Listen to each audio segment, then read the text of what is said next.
ডুবন্ত জনপদে লাখ লাখ মানুষের হাহাকার। আগ্রাসী বন্যায় লন্ডভন্ড, নোয়াখালী, ফেনী, কুমিল্লা সহ 11 জেলা, মৃত্যু বেড়ে 18। রাতে খুলে দেওয়া হবে কাপ্তাই হ্রদের 16 গেট। বন্যার্তদের সহায়তায় দেশবাসীর স্বতঃস্ফূর্ত অংশগ্রহণে অভিভূত ডক্টর ইউনূস। দুর্গত এলাকায় ডিজেল পাঠিয়ে মোবাইল টাওয়ার সচল বিদ্যুৎ সরবরাহের নির্দেশ। 44 এনজিওর সঙ্গে বৈঠক। দুর্যোগ এক করেছে দলমত নির্বিশেষে সব শ্রেণী পেশার মানুষকে। সহায়তা নিয়ে টিএসসিতে মানুষের ঢল। গণত্রাণ সংগ্রহে বৈষম্য বিরোধী ছাত্র আন্দোলনের ব্যস্ততা। আরও 10 দিনের রিমান্ডে সালমান এফ রহমান, আনিসুল হক ও সাবেক সেনা কর্মকর্তা জিয়া। আসমা ফিরোজ 7 ও দীপুমণি 4 দিনের রিমান্ডে। হত্যা মামলায় সাবেক বিচারপতি মানিক কারাগারে। এবং 37 দিন পর কাল থেকে চলবে মেট্রো রেল। 10টি ট্রেনে ট্রায়াল রান সম্পন্ন। সংস্কারের জন্য আপাতত বন্ধ থাকবে কাজীপাড়া ও মিরপুর 10 স্টেশন।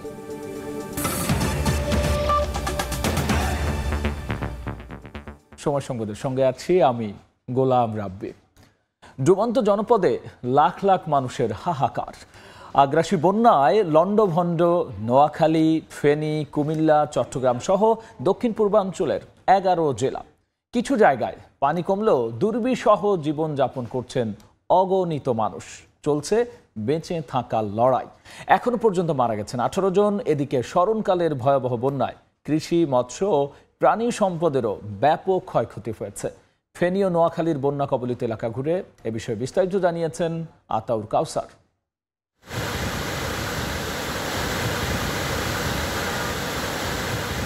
আমার পেছনে যে দৃশ্যটি দেখতে পাচ্ছেন, এটি একটি মহাসড়ক, অর্থাৎ নোয়াখালীর বেগমগঞ্জ থেকে লক্ষ্মীপুরের দিকে যে সড়কটি গিয়েছে, এটি সেই সড়কের চিত্র। এই চিত্রটি দেখেই আসলে বোঝা যায় যে বন্যার এবং ভারী বৃষ্টিপাতের ফলে যে পানি জমে গিয়েছে এই বন্যা দুর্গত এলাকাগুলোতে, সেখানকার কি অবস্থা। এক দেখি 1974 সালে একটা দেখছি, আর এই পর্যন্ত এরকম পানি দেখিনি। এখন তো কমতেছে না, বাড়তেছে। পানি আসলে গতকালকে এখানে, আজকে এখানে মঙ্গলবার একটু ভালো ছিল, বুধবার থেকে বেশি জোরে আসতেছে আর কি। সড়কটি আশপাশের নিচু জমি থেকে অন্তত 3 ফুট উঁচুতে। তো সেই 3 ফুট উঁচু সড়কটিতে যদি পানি জমে থাকে, সেক্ষেত্রে নিচের যে জমিগুলো আছে এবং নিচে যে বাসভবন বা অন্যান্য দোকানপাট আছে, সেগুলোর অবস্থা সহজেই অনুমেয়। আমরা দেখেছি যে গলা সমান পানি। এটি সেই নোয়াখালীর বেগমগঞ্জের কথা বলছি। হয়তো রোডে এতটুকু আছে, বাড়িতে মানুষের মাথার উপরেও চলে গেছে কোনো কোনো জায়গা। আল্লাহ যদি রক্ষা করে, মানুষকে রক্ষা করবে, এছাড়া আর কোনো ব্যবস্থা নেই মানুষের। ভারত বাংলাদেশ সীমান্তর কাছাকাছি যে এলাকাগুলো রয়েছে, যেহেতু ত্রিপুরা রাজ্য থেকে যে উজানের ঢল, সে ঢলের কারণেই বেশি পানি জমেছে বন্যা দুর্গত এলাকাগুলোতে। তো সে জায়গাগুলোতে আসলে পানির পরিমাণ আরও অনেক বেশি। অবর্ণনীয় দুর্ভোগে পড়েছেন বন্যা দুর্গত এলাকার যে মানুষ রয়েছেন তারা। আমরা অনেক জায়গায় দেখেছি যে একতলা ভবনের পুরো একতলাই আসলে পানির নিচে, অনেকে ছাদে আশ্রয় নিয়েছেন। এবং যে সকল টিনের ঘর রয়েছে, সে সকল টিনের ঘরে তো আর ছাদে আশ্রয় নেওয়ার সুযোগ নেই। তারা আশপাশের যে আশ্রয় কেন্দ্রগুলো রয়েছে, সে আশ্রয় কেন্দ্রে গিয়েছেন। এবং সেই আশ্রয় কেন্দ্রগুলোতে আমরা খোঁজ নিয়েছি, তারা বলেছেন যে বিশুদ্ধ পানি এবং তাদের শুকনো খাবারের প্রচণ্ড সংকট রয়েছে। অর্থাৎ শুধুমাত্র পানিবন্দী জীবন বা পানির কারণে ঘর ছেড়ে চলে আসার যে কষ্ট, সে তার পাশাপাশি কিন্তু যুক্ত হয়েছে বিশুদ্ধ পানি এবং খাবারের যে সমস্যা তা। আমরা দেখেছি যে মানুষের মধ্যে যে ভ্রাতৃত্ববোধ, মানুষের প্রতি যে ভালোবাসা, তার একটি উজ্জ্বল নিদর্শন গত বেশ কদিন ধরে আমরা দেখতে পাচ্ছি। যে যেভাবে পারছে মানুষকে সাহায্য করছে, কেউ পানি দিয়ে, কেউ খাদ্য দিয়ে, কেউ আশ্রয় দিয়ে, প্রত্যেকে সাহায্য করছে। যেটি আসলে এই মুহূর্তে এই বানভাসী মানুষের জন্য সবচেয়ে বেশি প্রয়োজন, সেটি তারা করছেন। এবং একই সাথে দেশের বিভিন্ন অঞ্চল থেকে ত্রাণ নিয়ে আসছে। শুধু বাজারে কিছু লোকে ওখান থেকে টাকা কালেকশন করি, ওইখানে কিছু লোকের দিতেছে, আর টোটাল গ্রামে গঞ্জে কে কোথায় আছে কখনো কেউ নাই। আমি গতকালকের কথা একটু বলতে চাই। আমরা গতকালকে ফেনী মহিপাল এলাকায় ছিলাম। ঢাকা চট্টগ্রাম মহাসড়কের মহিপাল অংশে বারৈয়ারহাট থেকে মহিপাল পর্যন্ত পুরো সড়কটি পানির নিচে তলিয়ে গেছে। এবং যার প্রেক্ষিতে চট্টগ্রাম থেকে বারৈয়ারহাটের পরে আর কিন্তু ফেনীর দিকে আসার কোনো সুযোগই নেই। তাও আমরা দেখেছি যে যেভাবে পারছেন হেঁটে তারা বারৈয়ারহাট থেকে অন্তত 20 কিলোমিটার হেঁটে মহিপালের দিকে আসছেন। অবর্ণনীয় কষ্ট, দুর্ভোগ আমরা দেখেছি গতকাল। এটি হচ্ছে তুলনামূলক কম দুর্ভোগ। যে অংশটির কথা আমি বলছি, এর চেয়ে বেশি দুর্ভোগ পোহাচ্ছে যারা ফেনী 6টি উপজেলা, বিশেষ করে ছাগলনাইয়া এবং ওইদিকের আশপাশের যে সকল মানুষ রয়েছেন, যারা সীমান্তবর্তী কাছাকাছি এলাকার মানুষ, তাদের এখানে পানি অনেক বেশি পরিমাণে উঠেছে। এবং আমাদেরকে যতটুকু জানিয়েছেন অনেকে, যে আসলে অনেকে তাদের আত্মীয় স্বজন বা পরিবার পরিজনের কোনো খোঁজ পাচ্ছেন না। বানভাসী জলের কারণে বিদ্যুৎ বিভ্রাটের সৃষ্টি হয়েছে সেই এলাকাগুলোতে। আজকে 3-4 দিন ধরে বিদ্যুৎ নেই, স্বাভাবিকভাবে মোবাইল টাওয়ারগুলো কাজ করছে না, কেউ আসলে তাদের স্বজনদের খোঁজও নেওয়ার মতন কোনো উপায় নেই। যেদিকেই চোখ যায় শুধু পানি এবং গাছপালা যা দেখা যাচ্ছে, এবং মাঝে মাঝে কিছু ঘরবাড়ি। এমন বেশ কিছু জায়গা রয়েছে যে জায়গাগুলোতে আসলে নৌকা দিয়ে যাওয়া ছাড়া আর কোনো উপায় নেই। এবং এই একটি জিনিসের সংকট আমাদের নজরে এসেছে, যেহেতু এটি আশপাশে খুব নদীবহুল কোনো এলাকা না, এখানে কিন্তু বড় ধরনের কোনো নৌকা আগে থেকে যে এখানে ছিল এমন নয় বিষয়টি। অনেককেই আমরা দেখেছি ঢাকা থেকে ট্রাকে করে নৌকা তারা ভাড়া করে নিয়ে আনছেন এবং সেই নৌকা দিয়েই উদ্ধার কাজ চালাচ্ছেন, ত্রাণ কাজ চালাচ্ছেন। এবং আমরাও চেষ্টা করেছি যে কোনো একটি নৌকায় করে ভেতরে গিয়ে যতটুকু সম্ভব মানুষের দুর্ভোগ তুলে আনা যায়। তো আমরা দেখেছি যে এমন অনেক জায়গা আছে যেখানে নৌকা ছাড়া যাওয়ার কোনো উপায় নেই, যার কারণে সেই জায়গাগুলোতে যে সকল মানুষরা আটকে রয়েছেন অনেককেই সেই নৌকার অপ্রতুলতার কারণে তাদেরকে সেখান থেকে উদ্ধার করে আনা সম্ভব হয়নি। অনেকে বলছেন যে মূল সড়কের কাছাকাছি যারা আশ্রয় কেন্দ্রে আছেন বা যারা মূল সড়কের আশেপাশে কিছু বাসভবনে আটকা পড়েছেন, তারা যত সহজে ত্রাণ পাচ্ছেন, যারা আরও ভেতরে অবস্থান করছেন তারা কিন্তু সেই ত্রাণটি অত সহজে পাচ্ছেন না। ফেনীতে বেশ কিছু হাসপাতাল রয়েছে, হাসপাতাল থেকে বেশ কিছু রুগীকে এবং সদ্যজাত শিশুদেরকে সেখান থেকে উদ্ধার করে আনা হয়েছে সেই নৌকা দিয়ে। এবং আমরা দেখেছি সেনাবাহিনী, ফায়ার সার্ভিস এবং অন্যান্য যে সকল সরকারি সংস্থা বা বাহিনীগুলো রয়েছে তারা অক্লান্ত পরিশ্রম করছে। আর সেনাবাহিনীর হেলিকপ্টার দিয়ে সেই রিমোট প্লেস, যেই প্লেসগুলো রয়েছে, যেসব জায়গায় আসলে নৌকা ছাড়া যাওয়ার কোনো সুযোগ নেই এবং নৌকার অপ্রতুলতার কারণে সেদিকে যাওয়া যাচ্ছে না, সেনাবাহিনী এক একটি বাসার ছাদের উপরে সেনাবাহিনীর হেলিকপ্টার থেকে ত্রাণ ফেলছে এবং লাইফ জ্যাকেট তারা ছুঁড়ে মারছেন। এভাবে করে তারা তাদেরকে যতটুকু সম্ভব সাপোর্ট দেওয়ার চেষ্টা করছেন। গ্রামাঞ্চলে যে রিমোট এরিয়াগুলো রয়েছে, যেখানে দুর্গতরা রয়েছেন, যাদের কাছে আসলে পৌঁছানো যাচ্ছে না, তো যত বেশি সংখ্যক নৌকা যদি তারা আনেন সেক্ষেত্রে তারা কিন্তু তাদের কাছ পর্যন্ত পৌঁছাতে পারবেন। এই ছিল নোয়াখালীর এলাকার সর্বশেষ উপজেলা থেকে বন্যা সর্বশেষ তথ্য আমার কাছে। ফেনী সদর, পরশুরাম এবং সোনাগাজীতে এখনো হু হু করে বাড়ছে পানি। কোমর পানিতে দিনরাত কাটছে বানভাসীদের। তবে ফুলগাজী ও দাগনভূঞাতে পানি কমতে শুরু করলেও দুর্ভোগ কমেনি দুর্গতদের। বিস্তারিত জানাচ্ছেন রিপোর্টার আতিয়ার সজল। স্মরণকালের ভয়াবহ বন্যা ফেনী জুড়ে শুরু হয়েছে। ফেনীর ফুলগাজী, পরশুরাম, ছাগলনাইয়া এবং বিভিন্ন জায়গায় শত শত মানুষের বিভিন্ন আহাজারি। তারা শুধু তাদের স্বজনদের সন্ধান পাচ্ছে না, সন্ধান না পেয়ে তারা দিক বিদিক ছুটতে আছে। রবিবার থেকেই কিন্তু মূলত বাঁধ ভেঙে পানি প্রবাহিত হতে থাকে পুরো জেলা জুড়ে। এবং এই যে পানি অব্যাহতভাবে ফেনীর ফুলগাজী, পরশুরাম দিয়ে একের পর এক লোকালয়ে প্রবাহিত হতে থাকে, সেই পানি কিন্তু আজ পর্যন্ত এখন বিভিন্ন নিম্নাঞ্চলে প্রবাহিত হচ্ছে।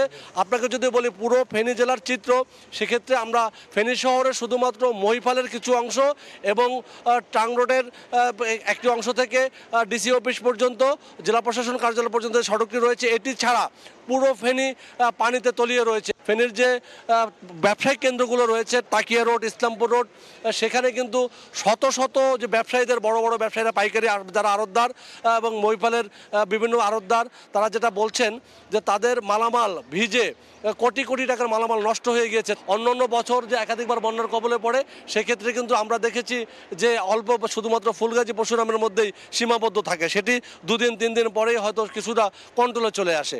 কিন্তু এবার দেখেছি সেটা পুরোটাই একটি ব্যতিক্রম চিত্র দেখাচ্ছে। দেখতে পাচ্ছেন মানুষের বাসাবাড়ির মধ্যে অনেকের যারা নিচতলার বিল্ডিংয়ে রয়েছে, তাদের জানলার উপরে বা অর্ধেকের বেশি পানি হয়ে তাদের বাড়িঘরের চরম দুর্ভোগ তৈরি হয়েছে। সমন্বয় না করার কারণে এক জায়গায় অনেক ত্রাণ যাচ্ছে, অনেক উদ্ধারকর্মী যাচ্ছে, আবার কোনো কোনো জায়গায় কেউ পৌঁছাচ্ছেই না। এই কারণে স্থানীয় যেটা বলছেন যে এখন যত দ্রুত সম্ভব জেনারেটর দিয়ে মোবাইল নেটওয়ার্কটা চালু করা এবং বিদ্যুৎ সংযোগটা যতদূর সম্ভব এলাকাভিত্তিক চালু করা, সেই সাথে জেলা পর্যায় থেকে একটি কন্ট্রোল রুম খুলে যে যারা যেখান থেকে ত্রাণ দিতে আসছেন তারা যেন এগুলো ত্রাণ ঠিকমতো সঠিকভাবে সমভাবে বন্টন হয় সেটা ব্যবস্থা নেওয়া। সেই সাথে কিন্তু গতকাল থেকেই বাংলাদেশ সেনাবাহিনী কিন্তু হেলিকপ্টার উদ্ধার অভিযান চালাচ্ছে এবং যদিও আবহাওয়াটা কিছুটা ভালো থাকার উদ্ধার অভিযানে কিছুটা জোর পাচ্ছে এবং কোস্টগার্ডও কিন্তু এখানে উদ্ধার অভিযান চালাচ্ছে। সেই সাথে কিন্তু যেটা চালাচ্ছে স্থানীয় যেটা বলছেন সেটা পর্যাপ্ত নয়, তারা জানাচ্ছেন এটা আরও লজিস্টিক সাপোর্ট এবং ম্যান পাওয়ার উদ্ধারের জন্য আরও বেশি বাড়ানো দরকার। এই ছিল আমার কাছে ফেনীর বন্যা পরিস্থিতির সবশেষ। ভারত থেকে নেমে আসা পানি তোড়ের পাশাপাশি টানা বৃষ্টিতে ভাসছে নোয়াখালী, লক্ষ্মীপুর। খাদ্য ও বিশুদ্ধ পানির চরম সংকটে কয়েক লাখ বাসিন্দা। পানি বেড়েছে পাহাড়ি জনপদেও। ক্ষতির মুখে পর্যটন শিল্প। এদিকে চাঁদপুরে ভারী বর্ষণে জলাবদ্ধতা সৃষ্টি হয়েছে। মোংলায় নদ নদীর পানি বেড়ে তলিয়েছে সুন্দরবন। এদিকে রাতে কাপ্তাই হ্রদের 16 গেট খুলে দেওয়া হবে জানিয়ে সতর্কতা জারি করা হয়েছে।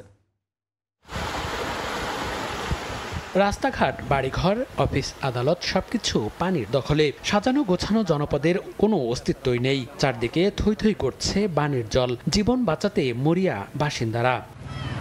নোয়াখালীর 8 উপজেলায় বন্যা পরিস্থিতি অপরিবর্তিত রয়েছে। পানিবন্দী প্রায় 20 লাখ মানুষ। বন্যা কবলিত এলাকাগুলোতে দেখা দিয়েছে খাবার ও বিশুদ্ধ পানির তীব্র সংকট। জেলার প্রায় 388টি আশ্রয়কেন্দ্রে ঠাঁই নিয়েছেন প্রায় 40,000 মানুষ। বানভাসীদের মাঝে ত্রাণ সামগ্রী বিতরণ করেছেন বিএনপির কেন্দ্রীয় কমিটির ভাইস চেয়ারম্যান মোহাম্মদ শাহজাহান। লক্ষ্মীপুরে বন্যা পরিস্থিতির আরও অবনতি হয়েছে। জেলার 5টি উপজেলায় মেঘনা নদী সহ খাল বিলের পানি বেড়ে গেছে। অনেক স্থানে বৈদ্যুতিক খুঁটি হেলে পড়ায় ও তারে গাছ উপড়ে পড়ার কারণে বিদ্যুৎ সরবরাহ বন্ধ। সদর, রায়পুর, রামগঞ্জ, রামগতি ও কমলনগর উপজেলার নিম্নাঞ্চলের গ্রামের পর গ্রাম, মাঠের পর মাঠ পানিতে ডুবে আছে। দুর্ভোগে লাখো মানুষ।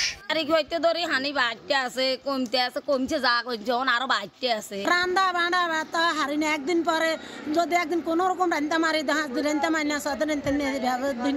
7 দিনের টানা ভারী বর্ষণ ও উজান থেকে নেমে আসা পানিতে কাপ্তাই হ্রদ এখন টইটম্বুর। ডুবে গেছে রাঙামাটি পর্যটন শিল্পের আইকন ঝুলন্ত সেতু। হতাশ হয়ে ফিরে যাচ্ছেন পর্যটকরা। আর নিরাপত্তার কথা বিবেচনা করে সেতুতে পর্যটক চলাচলের নিষেধাজ্ঞা জারি করেছে কর্তৃপক্ষ। আর্থিক ক্ষতির মুখে পর্যটন সংশ্লিষ্টরা। খাগড়াছড়িতে বন্যা পরিস্থিতির আরও উন্নতি হয়েছে। বৃষ্টিপাত না থাকায় স্বস্তি ফিরেছে জনজীবনে। চেঙ্গি ও মাইনি নদী থেকে নেমে গেছে বন্যার পানি। বসতবাড়িতে ফিরতে শুরু করেছেন মানুষজন। তবে ক্ষতচিহ্ন দৃশ্যমান হচ্ছে। ভেসে গেছে সেতু, ভেঙে গেছে সড়ক। পুকুরে মাছ ও ক্ষেতের ফসল হারিয়ে দিশেহারা বাসিন্দারা। ক্ষতিগ্রস্তদের পাশে দাঁড়িয়েছেন সেনাবাহিনী ও বৈষম্য বিরোধী ছাত্ররা। অব্যাহত রয়েছে ত্রাণ সহায়তা। ভারী বর্ষণের জবুথবু চাঁদপুর। উঁচু জায়গায় বসতবাড়ি আর মূল সড়ক থেকে রক্ষা পেলেও ভারী বর্ষণে ডুবে গেছে সবকিছু। জলাবদ্ধ হয়ে পড়েছে সেচ প্রকল্প। শহরের বাগাদি, ধানুয়া, গাজীপুর, করোয়া সহ অর্ধশত গ্রামের একই চিত্র। সড়ক, সেচখালের রিংবাদ সবই এখন পানির নিচে। ভেসে গেছে শত শত খামারের মাছ। দুর্ভোগে 6টি উপজেলার কয়েক লাখ মানুষ। চলতে সমস্যা, রান্না বান্নার সমস্যা, গরু ছাগল দিয়ে, হাঁস মুরগি দিয়ে বিপদে আছে। হাজার হাজার টন টাকার, কোটি টাকার মাছ ছুটে গেছে মানুষও পানিবন্দী হয়ে গেছে। মাছের প্রজেক্ট সব বৃষ্টিতে সব ভেসে গেছে, সব মাছ চলে গেছে। হবিগঞ্জে বৃষ্টিপাত বন্ধ ও ভারতের পানির তোড় কমায় স্বাভাবিক হচ্ছে খোয়াই নদী। এতে প্লাবিত এলাকা থেকে ধীরে ধীরে সরছে বন্যার পানি। তবে বন্যার কারণে রেল সেতু ঝুঁকিপূর্ণ থাকায় এখনও ঢাকা সিলেট লাইনে রেল চলাচল বন্ধ রয়েছে। এদিকে মোংলার নদ নদীর পানি বিপদসীমার উপর দিয়ে প্রবাহিত হচ্ছে। প্রায় 4 ফুট উচ্চতার জলোচ্ছ্বাসে প্লাবিত হয়েছে সুন্দরবন ও উপকূলের কিছু কিছু জায়গা। গত 2-3 দিন ধরে সুন্দরবনের ভেতরেও পানি বেড়েছে। তলিয়ে গেছে বন সহ বনের করমজল পর্যটন কেন্দ্রের রাস্তাঘাট। তবে বন্যপ্রাণীর ক্ষয়ক্ষতির আশঙ্কা নেই বলে জানিয়েছে বন বিভাগ। মনিরুজ্জামান প্রান্ত, সময় সংবাদ। চট্টগ্রামে বন্যায় ডুবেছে 9 উপজেলা। এখনো পর্যন্ত মৃত্যুর খবর পাওয়া গেছে 5 জনের। রাস্তাঘাট ডুবে যাওয়ায় ব্যাহত হচ্ছে সড়ক যোগাযোগ। কোথাও কোথাও ঝুঁকি নিয়েই চলাচল করছে যাত্রী ও পণ্যবাহী যান। বৈরী আবহাওয়ায় ব্যাহত হচ্ছে বন্দরের কার্যক্রম। ঢাকা চট্টগ্রাম মহাসড়কের ফেনী এবং নোয়াখালী কুমিল্লা লক্ষ্মীপুর সহ বিভিন্ন জায়গায় তলিয়ে যাওয়ার কারণে কিন্তু যান চলাচল বন্ধ রয়েছে, সড়ক বন্ধ রয়েছে এবং রেল চলাচল বন্ধ হয়েছে। বাসের ভেলায় করে নিয়ে যাওয়া হচ্ছে নানা পণ্য, যেখানে রয়েছে চিড়া, গুড় সহ নানা শুকনো খাবার এবং রয়েছে নানা মেডিকেল সামগ্রী, যেগুলোর মূল উদ্দেশ্য হচ্ছে বন্যার্তদের সহায়তায় এগিয়ে যাওয়া। চট্টগ্রাম থেকে বিভিন্ন, বিশেষ করে চট্টগ্রাম ফটিকছড়ি, হাটহাজারী, রাঙ্গুনিয়া, রৌজান সহ যে বিস্তীর্ণ এলাকা পানির নিচে তলিয়ে গেছে, সেখানে কিন্তু বিভিন্ন সংস্থার পক্ষ থেকে বিভিন্ন, বিশেষ করে যে কোটা সমন্বয়ক যারা আছে, সমন্বয়কের পক্ষ থেকে বিভিন্ন উপজেলায় তারা টিম গঠন করেছে। সেখানে কিন্তু সেই পণ্য সামগ্রীগুলো নিয়ে যাচ্ছে এবং মানুষের ঘরে ঘরে কিন্তু মানুষের হাতে হাত রেখে কিন্তু মানুষের যে বন্যার্ত যে মানুষগুলো রয়েছে তাদের ঘরে সেই পণ্যগুলো পৌঁছে দেওয়া হচ্ছে। বেশি অতিরিক্ত পানির জন্য কিন্তু আমরা দূরত্ব জায়গা যাইতে পারি না, যেটুকু যাইতে পারছি অতটুকু বিভিন্ন সময় যা কিছু পারছি তা নিয়ে পৌঁছেছি। আমাদের পার্শ্ববর্তী হারুয়ালছড়ি, যেটা পূর্ব ফটিকছড়ি বলা হয়, ওখানে কিন্তু কোনো লোক যাওয়া হয় না এখনো। অন্যদিকে যে আমরা সড়কে যে দৃশ্য দেখেছি, সেখানে সকাল থেকে কিন্তু শত শত ট্রাকে করে বন্যার্থীদের জন্য কিন্তু বিভিন্ন শুকনো খাবার, কলা, পাউরুটি, বিস্কিট সহ যে শুকনো খাবার, সেগুলো ট্রাকে ভরে ভরে নিয়ে আসছে। বিভিন্ন দলে বিভক্ত হয়ে শত শত ট্রাক আমাদের চোখে পড়েছে। এখন এগুলো মানুষের পাশে দাঁড়ানোর জন্য তারা কিন্তু করেছেন। এবং পাশাপাশি আমরা দেখেছি বিভিন্ন জায়গায় কিন্তু মেডিকেল টিম, অর্থাৎ নার্সিং ইনস্টিটিউট এবং যে হাসপাতালগুলো রয়েছে, সেখানকার শিক্ষার্থীরা কিন্তু বিভিন্ন দলে বিভক্ত হয়ে কিন্তু বিভিন্ন যে ওষুধ সামগ্রী এবং স্যালাইন সহ বিভিন্ন সামগ্রী বিতরণ করছে বিভিন্ন জায়গায়। ডায়রিয়া, তারপর কলেরা বা সর্দি, জ্বর, কাশি, এই ধরনের ট্রিটমেন্টগুলো আমরা এখানে নিয়ে আসছি এবং আমাদের সঙ্গে অক্সিজেন সাপোর্ট, তারপরে কোনো প্রসূতি মায়ের ডেলিভারির জন্য আমাদের 2 জন ফিমেল আছে, ফিমেল নার্স। ছোট বাচ্চাদের অনেকে থাকে যে জ্বর, সর্দি কাশি হচ্ছে, স্কিন প্রবলেম হচ্ছে, তাদের যে প্রাথমিক সেবাটা আমরা ওইটা দিচ্ছি। চট্টগ্রাম বন্দর থেকে কোনো ধরনের পণ্য বের হলে, ওঠানামা হলে কি সে কোনো পণ্য দেশে কোনো জায়গায় যেতে পারছে না, এতে করে ক্ষতির মুখে পড়ছেন ব্যবসায়ীরা এবং পণ্য যেতে না পারায় বড় ধরনের ক্ষতিতে হবে সেটি বলা যাচ্ছে। তো এই ছিল আমার কাছে চট্টগ্রামের থেকে সর্বশেষ তথ্য। শফিকুল আলম, সময় সংবাদ, চট্টগ্রাম। বন্যার্থদের সহায়তায় দেশবাসীর স্বতঃস্ফূর্ত অংশগ্রহণ দেখে অভিভূত প্রধান উপদেষ্টা ডক্টর মোহাম্মদ ইউনূস। দুর্গত এলাকায় ডিজেল পাঠিয়ে মোবাইল টাওয়ার চালু রাখা ও বিদ্যুৎ সরবরাহ চালু করার নির্দেশ দিয়েছেন তিনি। বিকেলে 44টি এনজিওর সঙ্গে বৈঠক শেষে উপদেষ্টা প্রেস সচিব জানান, পানি নেমে যাওয়ার পর ক্ষয়ক্ষতি নিরূপণ করে সমন্বিতভাবে কাজ করার নির্দেশ দিয়েছেন প্রধান উপদেষ্টা। এক্ষেত্রে দাতা সংস্থা ও প্রবাসীদের মাধ্যমে অর্থ সংগ্রহের বিষয়েও বৈঠকে আলোচনা হয়। সানবির রূপলের রিপোর্ট। দেশের দক্ষিণ পূর্বের জেলাগুলো ভয়াবহ বন্যায় আক্রান্ত। 11 জেলায় পানিবন্দী লাখ লাখ মানুষ। দিশেহারা এসব বন্যার্তদের সহায়তায় ঝাঁপিয়ে পড়েছে দেশ বিদেশের সব শ্রেণী পেশার বাংলাদেশিরা। ঐক্যবদ্ধ বাংলাদেশের এই অভিপ্রায় দেখে অভিভূত প্রধান উপদেষ্টা ডক্টর মোহাম্মদ ইউনূস। শনিবার 44টি এনজিও প্রতিনিধির সঙ্গে রাষ্ট্রীয় অতিথি ভবন যমুনায় বৈঠক করেন প্রধান উপদেষ্টা। প্রায় 2 ঘণ্টা বৈঠক শেষে প্রেস সচিব জানান, ক্ষয়ক্ষতি নিরূপণের পর দাতা সংস্থা ও প্রবাসীদের মাধ্যমে অর্থ সংগ্রহ করে সমন্বিতভাবে কাজ করার বিষয়ে সিদ্ধান্ত হয়েছে। বন্যা আক্রান্ত এলাকায় ডিজেল পাঠিয়ে মোবাইল টাওয়ার চালু রাখার ও বিদ্যুৎ সরবরাহ চালু করার নির্দেশ দেন ডক্টর ইউনূস। উনি কোঅর্ডিনেশনের কথা বলেছেন এবং উনি চাচ্ছেন যে এনজিওরা যে কাজটা করবেন সেটা যেন খুবই কোঅর্ডিনেটেড ওয়েতে করে। উনি বলেছেন যে আমরা সবাই অভিভূত, ছাত্র জনতার অভ্যুত্থানের সময় যেই স্পিরিটটা শো করেছিল, ঠিকই একইভাবে একই স্পন্টেনিটি শো করে তারা ঝাঁপিয়ে পড়েছে। এই যে তরুণদের যে উদ্যোগ, সে তরুণদের যে প্রেরণা, তার সাথে জন্য সারা বাংলাদেশের সবাই যেন একত্রিত হয়ে এই বন্যাতে ঝাঁপিয়ে পড়ে। বন্যার পানি নেমে যাওয়ার পর কিভাবে সংকট মোকাবিলায় একসঙ্গে কাজ করা যায় সে বিষয়ে আলোচনা হয়েছে বলেও জানান ব্র্যাকের নির্বাহী পরিচালক। কি ধরনের ত্রাণ দরকার এবং সেই ধরনের ত্রাণ জোগাড় করা, পাশাপাশি কোন জায়গাতে ত্রাণটা বেশি দরকার সেই জায়গাগুলোতে যাচ্ছে কিনা সেখানে একটা সমন্বয়ের ব্যাপার আছে। তো সেই সমন্বয়টা আমরা আশা করছি এই সমন্বিত একটা নতুন পরিকল্পনার মাধ্যমে, আমরা একটা স্ট্রাকচারের মাধ্যমে আমরা যেতে পারব। জোন ভাগ করে ত্রাণ কার্যক্রম বন্যা কবলিত সবার দরজায় পৌঁছানোর বিষয়েও বৈঠকে প্রস্তাব দেওয়া হয়েছে। আমাদের একটা সমন্বয়ের। সানবির রূপল, সময় সংবাদ, ঢাকা। আগামী 24 ঘন্টায় উন্নতি হতে পারে বন্যা পরিস্থিতির সম্ভাবনা নেই দেশের উত্তর পূর্বাঞ্চলে ভারী বৃষ্টিপাতেরও। সকালে সচিবালয়ে এক ব্রিফিংয়ে এ তথ্য জানিয়েছেন দুর্যোগ ব্যবস্থাপনা ও ত্রাণ মন্ত্রণালয়ের অতিরিক্ত সচিব KM আলী রেজা। 11টা জেলাতে 3,52,00,000 নগদ টাকা, 20,150 মেট্রিক টন চাল, 15,000 প্যাকেট শুকনা খাবার, 35 লক্ষ টাকা শিশু খাদ্য বাবদ এবং 35 লক্ষ টাকা গোখাদ্য বাবদ আমরা পাঠিয়ে দিয়েছি। মারা যারা গেছে এর মধ্যে কুমিল্লা 4 জন, ফেনী 1 জন, নোয়াখালী 3 জন, চট্টগ্রাম 5 জন, ব্রাহ্মণবাড়িয়াতে 1 জন, লক্ষ্মীপুর 1 জন, কক্সবাজারে 3 জন। আবহাওয়া সংস্থার সঙ্গে তথ্য অনুযায়ী আগামী 24 ঘন্টায় দেশের উত্তর পূর্বাঞ্চল এবং তৎসংলগ্ন উজানে ভারী বৃষ্টিপাতের সম্ভাবনা নেই।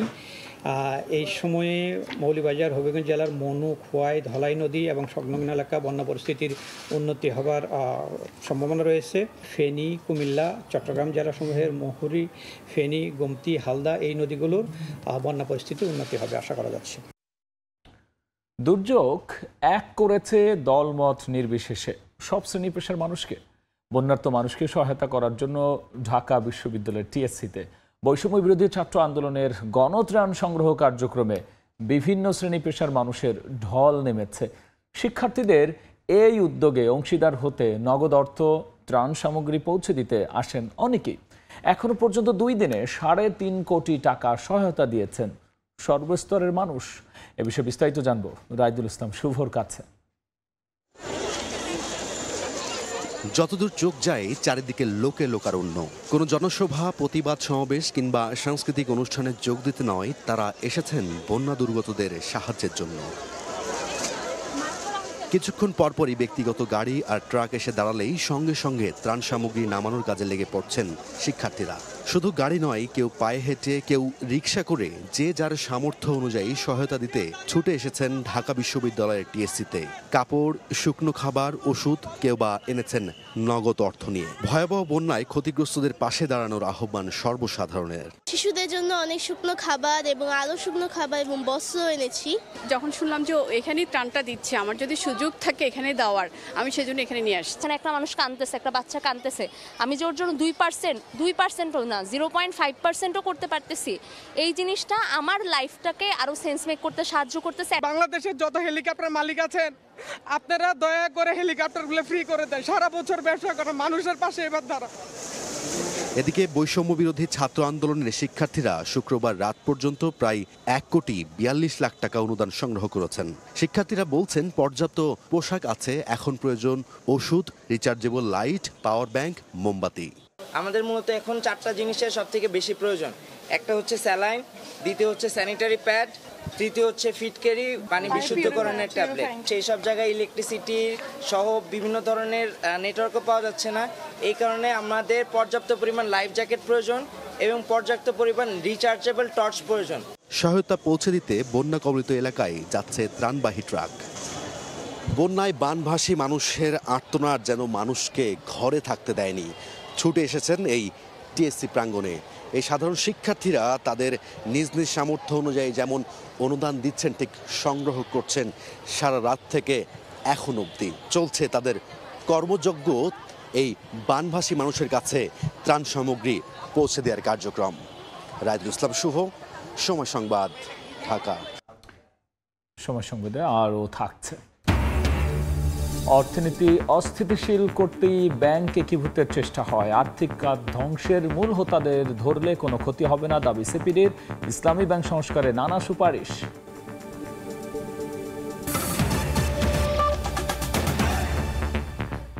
বাংলাদেশে চলমান বন্যায় ক্ষয়ক্ষতির জন্য ভারতকে দায়ী করল বিএনপি। অভিন্ন নদীতে অন্যায়ভাবে বাঁধ নির্মাণ ও পানি ছাড়ার আগে বাংলাদেশকে সতর্ক না করায় মোদী সরকারের সমালোচনা করেন তারা।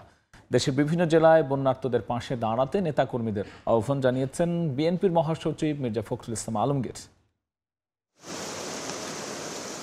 প্রলয়ঙ্করী বন্যার কবলে দেশের দক্ষিণ ও উত্তর পূর্বাঞ্চলের 11টি জেলার প্রায় 50 লাখ মানুষ। দুর্গত এলাকার মানবেতর অবস্থা তুলে ধরে শনিবার এমন পরিস্থিতির জন্য অভিন্ন নদীগুলোতে ভারতের বাঁধ নির্মাণ, ভাটির দেশ বাংলাদেশে বাঁধ খুলে দিয়ে একতরফা পানি প্রত্যাহার ও বাংলাদেশকে অবহিত না করাকে দায়ী করেছেন বিএনপি নেতারা। শনিবার সকালে দলের প্রতিষ্ঠাতা জিয়াউর রহমানের সমাধিতে শ্রদ্ধা জানানো শেষে বিএনপির স্থায়ী কমিটির সদস্য মেজর অবসরপ্রাপ্ত হাফিজ উদ্দিন আহমেদ গণমাধ্যমকে বলেন, ভারতের অন্যায় আচরণের কারণেই বন্যায় কষ্ট পাচ্ছে বাংলাদেশের মানুষ। 54টা নদী ভারতের মধ্যে দিয়ে প্রবাহিত হয়ে বাংলাদেশে প্রবেশ করেছে। প্রত্যেকটি নদীতে অন্যায়ভাবে ভারত সেখানে বাঁধ নির্মাণ করেছে। এদিকে জাতীয় প্রেস ক্লাবে এক আলোচনা সভায় অংশ নিয়ে বিএনপি মহাসচিব মির্জা ফখরুল ইসলাম আলমগীর বন্যার্তদের পাশে দাঁড়াতে নেতাকর্মীদের নির্দেশ দিয়েছেন। এই বন্যায় দুর্গত হয়ে, বানভাসী হয়ে, বাস্তুচ্যুত হয়ে এখন আশ্রয় খুঁজছেন এবং চরম দুর্ভোগে পতিত হচ্ছেন, সেই সমস্ত জনগণের প্রতি আমরা তাদের সঙ্গে সহমর্মিতা জানাচ্ছি। অন্তর্বর্তীকালীন সরকারকে জনগণের স্বার্থ বিবেচনায় দৃশ্যমান পদক্ষেপ নেয়ারও আহ্বান জানান বিএনপি মহাসচিব। আওয়ামী লীগের দোসররা এখনও সক্রিয় জানিয়ে ষড়যন্ত্র রুখতে সজাগ থাকার আহ্বান জানান তিনি। কিভাবে একটা নির্বাচন অতি দ্রুত করা যায় এবং সেই প্রয়োজনীয় সংস্কার করা যায় সেটা নিয়ে এই ইন্টারিম গভর্নমেন্ট কাজ করবেন বলে আমরা প্রত্যাশা করি। আমাদের আস্থা রয়েছে, জনগণের আস্থা রয়েছে। শিগগিরই নির্বাচনের রোডম্যাপ ঘোষণা করতে অন্তর্বর্তীকালীন সরকারের প্রতি আহ্বানও জানান মির্জা ফখরুল। মার্জিয়া মুমু, সময় সংবাদ, ঢাকা। সরকার গঠন করতে পারলে বাংলাদেশ ভারতের মধ্যকার পানি বন্টন সংকট সমাধান করা হবে বলে জানিয়েছেন বিএনপির স্থায়ী কমিটির সদস্য আমির খসরু মাহমুদ চৌধুরী। দুপুরে লক্ষ্মীপুর পৌর আইডিয়াল কলেজ মাঠে বন্যা দুর্গতদের খাদ্য সামগ্রী বিতরণ করে কথা বলেছেন তিনি। আন্তর্জাতিক আইনগতভাবে আমাদের পানি শস্য আমাদেরকে পেতে হবে এবং সেটা তো অবশ্যই ইনশাল্লাহ জনগণের ভোটে নির্বাচিত সরকার যখন আসবে, যদি বিএনপিকে তারা রায় দেয়, বিএনপির পক্ষে আমরা আমাদের পক্ষ থেকে এই বিষয়গুলো নিষ্পত্তি করার চেষ্টা করব। যতক্ষণ এটার পুনর্বাসন সম্পূর্ণ না হবে, বিএনপির এই আমাদের যে উদ্যোগ সেটা অব্যাহত থাকবে। সাবেক উপদেষ্টা সালমান এফ রহমান, সাবেক আইনমন্ত্রী আনিসুল হক ও সাবেক সেনা কর্মকর্তা জিয়াউল আহসানকে আরও 10 দিনের রিমান্ড দিয়েছেন আদালত। এছাড়া আসামা ফিরোজ, সাত ও দীপু মনিকে 4 দিনের রিমান্ডে নেওয়া হয়েছে। প্রথম দফার রিমান্ড শেষে আদালতে তুলে আরও 10 দিন করে রিমান্ড চেয়ে আবেদন করে পুলিশ। শুক্রবার রাতে রাজধানীর বনানী থেকে আসামা ফিরোজকে ভাটারা থানার মামলায় গ্রেফতার করে পুলিশ। পটুয়াখালী 2 আসনের আওয়ামী লীগের সংসদ সদস্য ছিলেন তিনি। এদিকে 10 দিনের রিমান্ড শেষে আদালতে তোলা হয় সাবেক আইনমন্ত্রী আনিসুল হক এবং সাবেক প্রধানমন্ত্রী শেখ হাসিনার বেসরকারি শিল্প বিনিয়োগ বিষয়ক সাবেক উপদেষ্টা সালমান এফ রহমানকে। গত 13 আগস্ট গ্রেফতার হন আনিসুল হক এবং সালমান এফ রহমান। এছাড়াও দীপুমণি ও সাবেক সেনা কর্মকর্তা জিয়াউল আহসানের রিমান্ড আবেদনও করে পুলিশ।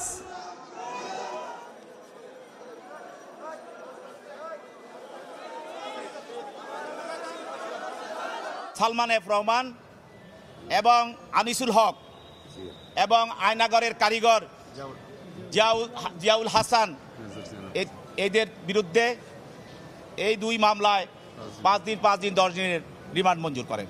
শিক্ষা ব্যবস্থার ধ্বংসকারী দীপুমণি, তাকে 4 দিনের রিমান্ড পর বাড্ডা থানা মামলা নাম্বার 4824-এ তাকে গ্রেপ্তার দেখানো হয়। বিজ্ঞ আদালত উভয় পক্ষের বক্তব্য শোনার পর এই আসামির বিরুদ্ধে 4 দিনের রিমান্ড মঞ্জুর করেন। বাটারা এলাকায় সুমন শিকদার নামে এক ব্যক্তিকে গুলি করে হত্যা করা হয়।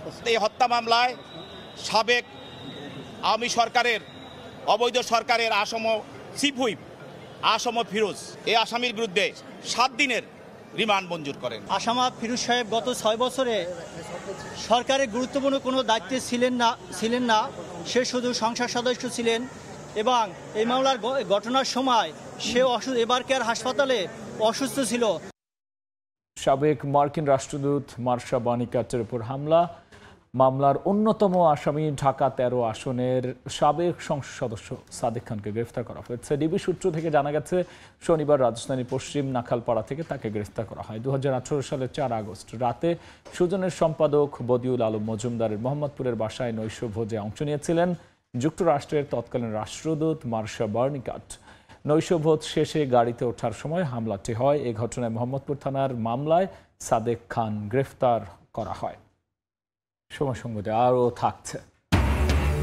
সাকিব আল হাসানকে জাতীয় দল থেকে অপসারণের কোনো লিগ্যাল নোটিশ পায়নি বিসিবি। দ্বিতীয় টেস্টের আগে ভেবেচিন্তে সিদ্ধান্ত নিতে চায় বোর্ড।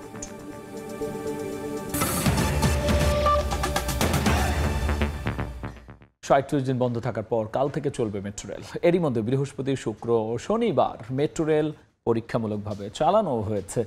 কাল সকাল থেকে রাত পর্যন্ত চলবে মেট্রো রেল। তবে মেরামত ও সংস্কারের জন্য আপাতত কাজীপাড়া ও মিরপুর 10 স্টেশনের কার্যক্রম বন্ধ থাকবে। আজ ট্রায়াল রান করে প্রস্তুতি নিচ্ছে মেট্রো রেল পরিচালনাকারী company Dhaka mass transit company limited. অতিরিক্ত প্রকল্প পরিচালক মোহাম্মদ জাকারিয়া জানান, সকাল থেকে পর্যন্ত 10টি ট্রেনের ট্রায়াল রান হয়েছে। স্বাভাবিক সময়ে যেভাবে ট্রেন চলেছে সেভাবেই চালানো হয়েছে। এতে লাইনে কোনো সমস্যা দেখা যায়নি। এর আগে ছাত্র জনতার আন্দোলন চলাকালে গত 18 জুলাই মিরপুর 10 নম্বর গোল চত্বরে পুলিশ বক্সে অগ্নিসংযোগ করা হলে ওই দিন বিকেলে মেট্রো রেলের চলাচল বন্ধ করে দেয় কর্তৃপক্ষ। এরপর দিন মিরপুর 10 ও কাজীপাড়া স্টেশনে ভাঙচুর চালায় দুর্বৃত্তরা। এখন থেকে বিদ্যুৎ, গ্যাস সহ সব জ্বালানির মূল্য নির্ধারণ করবে বাংলাদেশ এনার্জি রেগুলেটরি কমিশন। মানিকগঞ্জের একটি পাওয়ার প্ল্যান্ট পরিদর্শন শেষে কথা জানিয়েছেন বিদ্যুৎ, জ্বালানি ও খনিজ সম্পদ বিষয়ক উপদেষ্টা মোহাম্মদ ফাইজুল কবির খান। আগের আইনে সরকারের হাতে জ্বালানির মূল্য নির্ধারণের ক্ষমতা বাতিল করা হয়েছে বলেও জানিয়েছেন তিনি। 2010 সালের আইনের ভবিষ্যৎ প্রয়োগ এটা বন্ধ করে দিয়েছে। যে সামনে প্রতিযোগিতা ছাড়া আর কোনো প্রকল্প, জ্বালানি এবং বিদ্যুৎ খাতে আর কোনো প্রকল্প গ্রহণ করা হবে না। সরকারের যে ক্ষমতা ছিল বাংলাদেশ এনার্জি রেগুলেটরি কমিশন অ্যাক্টে জ্বালানি এবং বিদ্যুতের মূল্য নির্ধারণের ক্ষমতা, সেটাকে আমরা বাতিল করে দিয়েছি। সেইটা ওই যে the act has been amended এবং ওইটা ডিলিট করে দেওয়া হয়েছে। সুতরাং এখন আবার ক্ষমতাটা বাংলাদেশ এনার্জি রেগুলেটরি কমিশনের কাছে চলে গেছে। ব্যাংকসহ দেশের আর্থিক খাত ধ্বংসের মূল হোতাদের ধরলে অর্থনীতি ও কর্মসংস্থানের কোনো ক্ষতি হবে না, এমনটাই মনে করেন গবেষণা সংস্থা সিপিডি সম্মানীয় ফেলো অধ্যাপক মুস্তাফিজুর রহমান। তার মতে আগের সরকারের আমলে ব্যাংক একীভূত করার সিদ্ধান্ত ছিল আর্থিক খাতে অস্থিতিশীলতা তৈরির অপচেষ্টা মাত্র। দুপুরে ডিবেট ফর ডেমোক্রেসি আয়োজিত বিতর্ক প্রতিযোগিতায় একথা বলেছেন তিনি। হাসিনা সরকার পতনের পর বৈষম্যহীন বাংলাদেশ গড়তে কাজ চলছে নোবেল জয়ী অর্থনীতিবিদ ডক্টর মোহাম্মদ ইউনূসের নেতৃত্বে। অন্তর্বর্তী সরকার দায়িত্ব নেওয়ার পর থেকে একের পর এক ধরা হচ্ছে ভঙ্গুর অর্থনীতির কুশীলবদের। সংস্কার প্রক্রিয়ার মাঝেই এই ধরপাকড়ি আর্থিক খাতে নতুন করে সংকট তৈরি করবে কিনা দেখা দিয়েছে সেই শঙ্কা। অমুক এত বিরাট একজন ব্যবসায়ী, ওনার এত জন কাজ করছে, শ্রমিক কর্মচারী অফিসার আছেন, ওনাদেরকে যদি হাত দেওয়া হয় তাহলে তো অর্থনীতি তো ধ্বংস হয়ে যাবে। না, আমার মনে হয় যে আমাদের এখানে সংস্কার যেভাবে করা হচ্ছে, ব্যক্তিকে হাত দেওয়া হচ্ছে, প্রতিষ্ঠানকে হাত দেওয়া হচ্ছে না। প্রতিষ্ঠান যাতে কাজ করতে পারে সেটা কিন্তু নিশ্চিত করার চেষ্টা করা হচ্ছে। সুতরাং এখানে যারা নাকি এই ধরনের উদ্বেগ প্রকাশ করছেন, আমি মনে করি যে এটা অমূলক উদ্বেগ। শনিবার চলচ্চিত্র উন্নয়ন কর্পোরেশন এফডিসিতে আয়োজিত বিতর্ক প্রতিযোগিতায় অতিথির বক্তব্যে ঘুরে ফিরে এলো আগের সরকারের আমলে ব্যাংক একীভূত করার প্রসঙ্গ।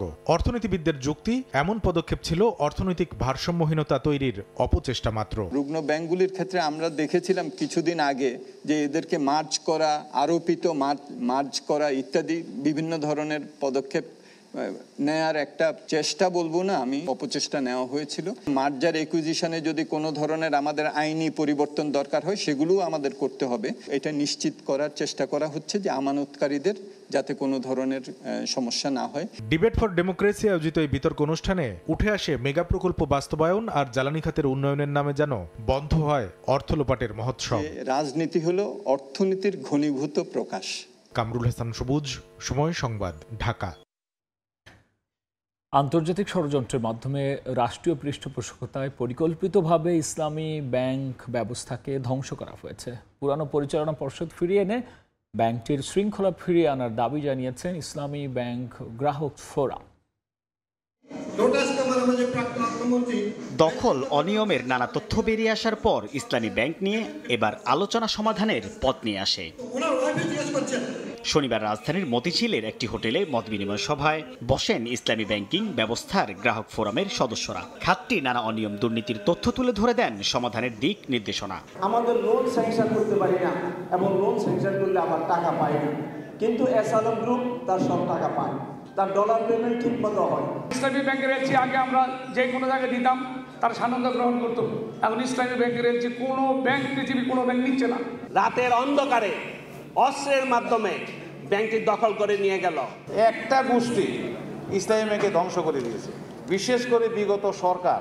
অনুষ্ঠানে গ্রাহক গ্রহণযোগ্যতা ফিরিয়ে আনতে নিরপেক্ষ ব্যক্তিদের দিয়ে বোর্ড গঠনের আহ্বানও জানান ব্যবসায়ীরা। ইসলামী ব্যাংকিং, এই শরিয়া ভিত্তিক ব্যাংকিংগুলো দখল এবং ধ্বংস করার জন্য যারা মাঠ তৈরি করেছিল তাদের আমি আসলে আগে বিচার দাবি করব, কারণ তারা শুধুমাত্র এই শরিয়া ভিত্তিক ব্যাংকিং ব্যবস্থা ধ্বংসের জন্য তারা এই কাজটা করেনি, তারা এটা করেছিল এই দেশের অর্থনীতিকে ধ্বংসের জন্য। নামমাত্র শেয়ার হোল্ডারদের ব্যাংকের মালিকানা দাবি করাকে অযৌক্তিক উল্লেখ করে এনবিআর এর সাবেক চেয়ারম্যান আব্দুল মজিদ বলেন, ইসলামিক ও শরিয়া ভিত্তিক ব্যাংকগুলোর ক্ষতির কারণে এলসিও রেমিটেন্স খাতও ক্ষতিগ্রস্ত হয়েছে। যে ব্যাংকেরই এইভাবে রাতের আধারে কোনো বিশেষভাবে যখন এইরকম মালিকানাগুলো পরিবর্তন করে দেওয়া হলো, তখনই কিন্তু সোচ্চার হওয়া দরকার ছিল, বলা দরকার ছিল। কেউ কিন্তু কোনো কথা বলেনি, সবাই ওই রেগুলেটরের দিকে তাকিয়ে আছে। এখন রেগুলেটরকে যদি সে কিনে নিয়ে থাকে। সংকট মোকাবিলায় কেন্দ্রীয় ব্যাংকের নতুন করে টাকা না ছাপিয়ে বরং পাচার হওয়া অর্থ ফেরত আনায় বেশি জোর দেন সভায় অংশগ্রহণকারীরা। ইসলামী ব্যাংক ব্যবস্থার সংস্কারে গভর্নরের কাছে স্মারকলিপি দেয়া হবে বলেও সভায় জানায় ইসলামী ব্যাংক গ্রাহক ফোরাম। ইসলামী ব্যাংক নিজেই ধার করা শুরু করবে। সরকার পতনের পর সম্প্রতি নতুন করে আলোচনায় আসে ইসলামী ব্যাংক। এসালমের দখলদারিত্বের পাশাপাশি উঠে আসে প্রায় ৭৫,০০০ কোটি টাকা লুটপাটের খবর। সাইফুল ইসলাম, সময় সংবাদ, ঢাকা। আসন্ন মার্কিন নির্বাচনে স্বতন্ত্র প্রার্থী হচ্ছেন না ডেমোক্র্যাটস দলের রবার্ট এফ কেনেডি জুনিয়র। নির্বাচন থেকে সরে দাঁড়ানোর পাশাপাশি বিরোধী রিপাবলিকান দলের প্রার্থী ডোনাল্ড ট্রাম্পের প্রতি সমর্থনের কথাও জানিয়েছেন তিনি। আর এতে ট্রাম্পের পাল্লা কিছুটা ভারী হলো বলে মনে করছেন কেউ কেউ। যদিও বিভিন্ন জরিপে বলা হচ্ছে ট্রাম্পের চেয়ে জনপ্রিয়তা এগিয়ে রয়েছেন কামালা হ্যারিস। কামালা হ্যারিসকে প্রার্থী করায় ডেমোক্রেট শিবির যখন চনমনে, তখনই মার্কিন ভোটের রাজনীতিতে নতুন মোড় যোগ করেন রবার্ট এফ কেনেডি জুনিয়র। দীর্ঘদিন ডেমোক্রেট শিবিরে কাটালেও ঘোষণা দেন স্বতন্ত্র প্রার্থী হওয়ার। মার্কিন নির্বাচন ঘিরে নাটকীয়তার এখানেই শেষ নয়। শুক্রবার কেনেডি জুনিয়রের নতুন ঘোষণা ভোটের হিসাব নিকাশ অনেকটাই বদলে দেওয়ার মতো। নিজের প্রার্থিতা প্রত্যাহার করে জুনিয়র কেনেডি সমর্থন দিয়েছেন কামালার প্রতিদ্বন্দ্বী ডোনাল্ড ট্রাম্পকে। একই দিন ৭০ বছর বয়সী কেনেডি জুনিয়র অ্যারিজোনায় যোগ দেন ট্রাম্পের নির্বাচনী সমাবেশেও। রাজনীতি বিশ্লেষকদের ধারণা, মার্কিন রাজনীতিতে কেনেডি পরম্পরার কাউকে নিজের পক্ষে পাওয়ায় ভোটের পাল্লা কিছুটা হলেও ভারী হলো ট্রাম্পের। যদিও বিভিন্ন জরিপে বলা হচ্ছে ট্রাম্পের চেয়ে এখনও জনপ্রিয়তায় এগিয়ে আছেন কামালা। নির্বাচনের বাকি আর ১০ সপ্তাহ। এর আগেই জুনিয়র কেনেডির রিপাবলিকান শিবিরকে সমর্থনের সিদ্ধান্ত অভূতপূর্ব ও বুদ্ধিদীপ্ত বলে উল্লেখ করেছেন Trump. I've known him for so long. For the past 16 months, Robert F. Kennedy Jr. His candidacy has inspired millions and millions of Americans, raised critical issues that have been too long ignored in this country. Trump স্বাগত জানালেও বেজায় চটেছেন Kennedy জুনিয়রের বোন Kerry Kennedy. ট্রাম্পকে সমর্থন দেওয়ার সিদ্ধান্ত যুক্তরাষ্ট্রের সাবেক প্রেসিডেন্ট জন এফ কেনেডিও তার পারিবারিক আদর্শের প্রতি বিশ্বাসঘাতকতা বলেও মন্তব্য করেছেন কেরি। রাইসা জান্নাত, সময় সংবাদ। সাকিব আল হাসানকে জাতীয় দল থেকে অপসারণ করার কোনো লিগ্যাল নোটিশ এখনো পায়নি বিসিবি। তবে স্পর্শকাতর বিষয় আর টেস্ট ম্যাচ চলমান থাকায় এ নিয়ে এখনই কোনো সিদ্ধান্ত নিতে চায় না বোর্ড, বরং দ্বিতীয় টেস্টের আগে হাতে সময় থাকায় সিদ্ধান্ত নিতে চায় ভেবেচিন্তে, জানিয়েছেন বিসিবি সভাপতি ফারুক আহমেদ। চলতি সপ্তাহেই বোর্ডের ফাঁকা হওয়া বিভাগগুলোর দায়িত্ব বন্টন করার ইঙ্গিত তার। বিসিবিতে দুপুর গড়িয়ে বিকেল, বিকেল গড়িয়ে সন্ধ্যা, রুদ্ধতার বৈঠক যেন শেষ হয় না। আলোচ্য বিষয়বস্তু না জানা গেলেও মূল এজেন্ডা যে সাকিব আল হাসান তা সহজেই অনুমেয়। সন্ধ্যা 6:30 নাগাদ বোর্ড সভাপতি যখন বের হলেন, তখন গণমাধ্যম কর্মী তো বটেই, উপস্থিত সবার চোখে মুখে ক্লান্তির ছাপ। হত্যা মামলায় নাম আসায় জাতীয় দল থেকে সাকিবকে বাদ দিয়ে তদন্তের স্বার্থে তাকে দেশে ফিরিয়ে আনতে আইনি নোটিশ পাঠানো হয়েছে। তবে বিসিবির দাবি এখনো তা হাতে পায়নি তারা। সঙ্গে টেস্ট চলমান থাকায় সিদ্ধান্ত নিতে চায় সময় নিয়ে। লিগ্যাল নোটিশ আমরা পাইনি, আসলে ওটার ব্যাপারে আমি কোনো কথা বলতে পারবো না। এখন এফআইআর যখন হয়, এটা তো মাত্র ফার্স্ট ইনফরমেশন। এখন এটার এগেইনস্টে কিন্তু এখনো কোনো চার্জ গঠন হয়নি, আমি যতটুকু জানি আর কি।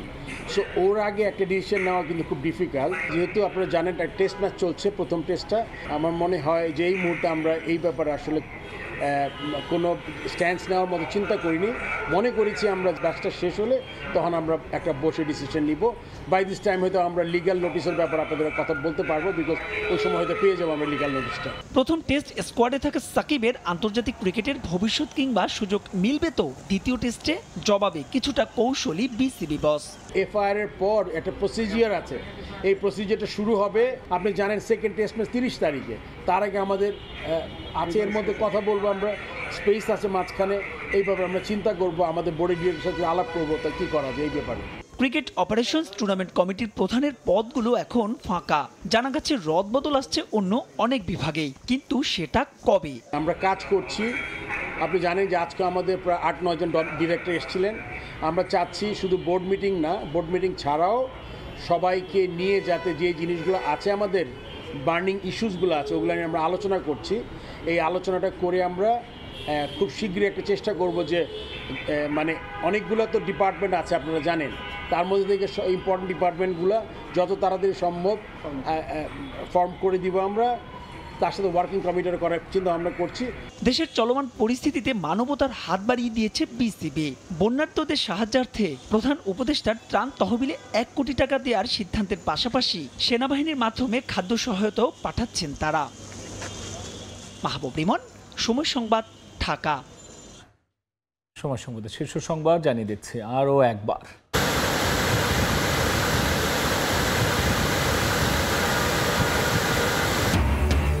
ডুবন্ত জনপদে লাখ লাখ মানুষের হাহাকার, আগ্রাসী বন্যায় লন্ডভন্ড নোয়াখালী, ফেনী, কুমিল্লা সহ 11 জেলা, মৃত্যু বেড়ে 18। কাল খুলে দেওয়া হবে কাপ্তাই হ্রদের 16 গেট। বন্যার্তদের সহায়তায় দেশবাসীর স্বতঃস্ফূর্ত অংশগ্রহণে অভিভূত ডক্টর ইউনূস। দুর্গত এলাকায় ডিজেল পাঠিয়ে মোবাইল টাওয়ার সচল ও বিদ্যুৎ সরবরাহের নির্দেশ, 44 এনজিওর সঙ্গে বৈঠক। এবং দুর্যোগ এক করেছে দলমত নির্বিশেষে সব শ্রেণী পেশার মানুষকে। সহায়তা নিয়ে টিএসসিতে মানুষের ঢল, গণত্রাণ সংগ্রহে বৈষম্য বিরোধী ছাত্র আন্দোলনের ব্যস্ততা।